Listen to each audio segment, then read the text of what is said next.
Iran से एक बड़ी कूटनीतिक खबर सामने आ रही है। ईरान के राष्ट्रपति मसूद पेजेश्कियान ने भारत के प्रधानमंत्री नरेंद्र मोदी को एक विशेष और आधिकारिक न्योता भेजा है। ये न्योता ईरान के पूर्व सुप्रीम लीडर अयतुल्ला अली खामनेई के अंतिम संस्कार में शामिल होने के लिए है। आपको याद दिला दें कि 28 फरवरी 2026 को अमेरिका और इसराइल के एक संयुक्त हवाई हमले में खामनेई की मौत हो गई थी।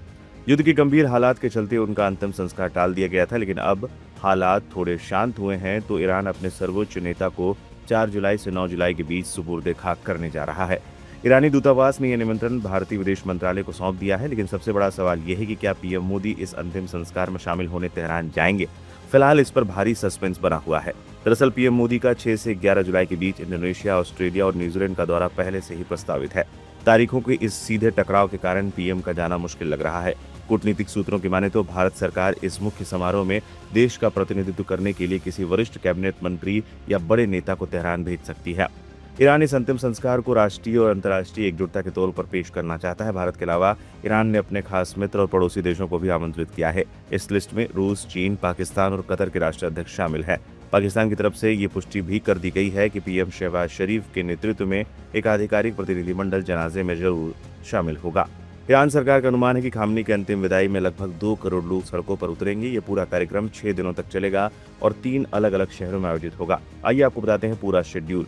4 से 5 जुलाई अंतिम दर्शन। तेहरान के इमाम खुमैनी ग्रैंड मुसल्ला में खामनेई के पार्थिव शरीर को आम जनता के दर्शनों के लिए रखा जाएगा। 6 जुलाई मुख्य जनाजा। तेहरान की सड़कों पर एक विशाल अंतिम यात्रा निकाली जाएगी, जिसमें दुनिया भर के नेता और लाखों स्थानीय लोग जुटेंगे। 7 जुलाई धार्मिक अनुष्ठान। शिया इस्लाम के पवित्र शहर कौम में विशेष शोक समारोह और धार्मिक रस्में अदा की जाएंगी।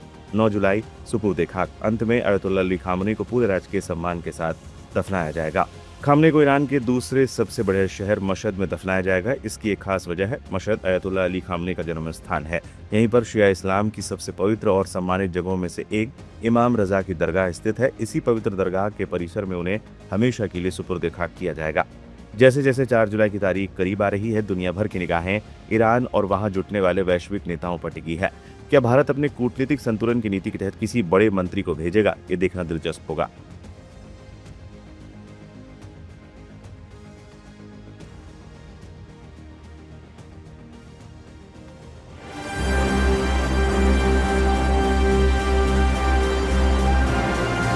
ईरान से इस वक्त की एक बड़ी खबर सामने आ रही है। ईरान के राष्ट्रपति मसूद पेजेश्कियान ने भारत के प्रधानमंत्री नरेंद्र मोदी को एक बेहद अहम न्योता भेजा है।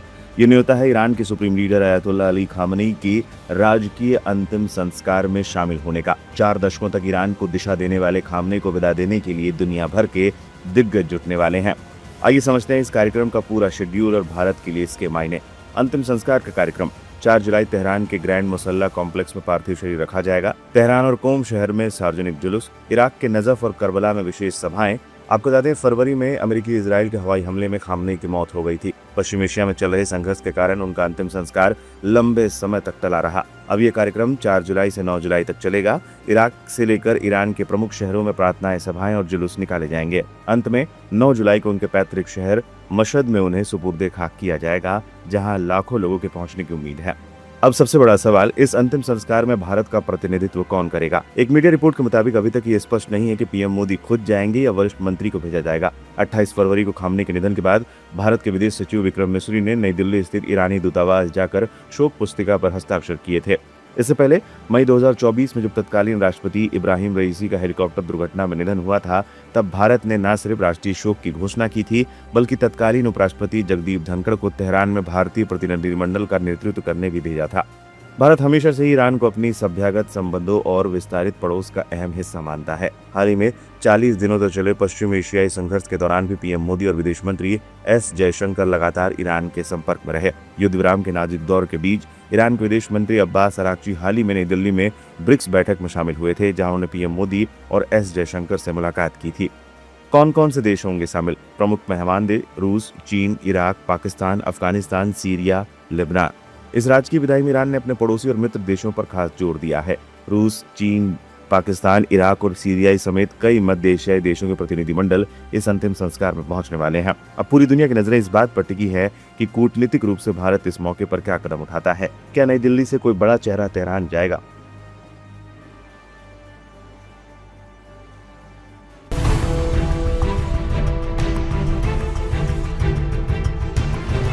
40 दिनों की जंग में जीत और फुल जोश और जज्बे ने ईरान को वो ताकत और कुव्वत दी है जिसने उसे मिडिल ईस्ट में सिरमौर और एक लीडर के तौर पर खड़ा कर दिया है। लेकिन हालात से सबक लेते हुए ईरान अब एक कदम और आगे बढ़ाने की सोच रहा है। जी हाँ, ईरान खित्ते में एक मजबूत ब्लॉक बनाना चाहता है। इधर दुनिया ईरान अमेरिका डील की खबरों पर तवज्जो देती रही, उधर इस डील के एक अहम सूत्रधार और ईरानी पार्लियामेंट के स्पीकर मोहम्मद बाघेर गालिबाफ ने एक ऐसी बात कह दी जो अमेरिका के तोते उड़ा देगी। उनका कहना है कि ईरान को अपने तरीके से चीन को इस बात के लिए राजी करना चाहिए कि ईरान चीन के लिए सिर्फ एक ग्राहक और तेल का सप्लायर ही नहीं है, बल्कि चीन का लॉन्ग टाइम पार्टनर बन सकता है। ईरानी सत्ता के एक बड़े लीडर मोहम्मद गालिबाफ की ये बात बेहद संजीदा है। वो चीन के साथ ब्लॉक बनाना चाहते हैं। ब्लॉक के मायने होते हैं जब 2-3 देश मिलकर साथ में कोई काम करते हैं और एक लक्ष्य को, एक गोल को पाने के लिए साथ आते हैं। वो कहते हैं कि अब इस तरह का महाज बनाने की जरूरत ईरान के लिए आन पड़ी है। वो कहते हैं कि इस तरह का ब्लॉक या मोर्चा जब खित्ते में बनेगा तो 2 ऐसे देश उसमें होंगे जिन्हें रिप्लेस नहीं किया जा सकता, और वो हैं ईरान और चीन। इन दोनों को रिप्लेस किया ही नहीं जा सकता। एक्सपर्ट कहते हैं कि दरअसल ईरान और इसराइल के बीच की जंग खित्ते में एक तरह की सर्वाइवल की जंग है, यानी दोनों एक दूसरे का खात्मा चाहते हैं। ईरान का इस्लामिक रेवोल्यूशन इसराइल का वजूद ही नहीं मानता और इसराइल भी ईरान को अपना सबसे बड़ा दुश्मन, सबसे बड़ा खतरा मानता है। ईरान में आज भी ये मानकर चला जाता है कि जंग जारी है, ईरान जंग में ही है, और ईरान को ये एहसास हो गया है कि उसे अब एक मजबूत ब्लॉक की, एक मजबूत मोर्चे की जरूरत आन पड़ी है। दरअसल ईरान में इस्लामिक क्रांति के बाद एक विचार रहा कि हम किसी भी गुट में शामिल नहीं रहेंगे, लेकिन अब वो विचार बदल रहा है, चीजें बदल रही हैं और एक नई सोच बन चुकी है। इसके लिए जंग के बाद के हालात भी जिम्मेदार हैं, और ये सच भी है कि अगर ईरान के एक बड़े लीडर गालिबाफ इस तरह का बयान दे रहे हैं तो उसके पीछे नए supreme leader Ayatollah Mushtaba Khamenei की इजाजत तो होगी ही होगी।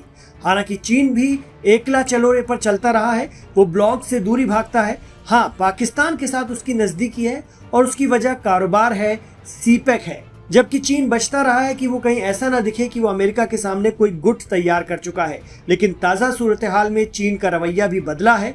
ट्रंप के चीन दौरे के दौरान चीन की साफ गोई रही हो या इसराइल की आक्रामकता को लेकर चीन से आ रहे बयान, 40 दिनों की जंग के दौरान भी ईरान और चीन में कोऑर्डिनेशन देखा गया। मीडिया रिपोर्ट बताती है कि चीन ने ईरान को इंटेलिजेंस और तकनीक में मदद की थी।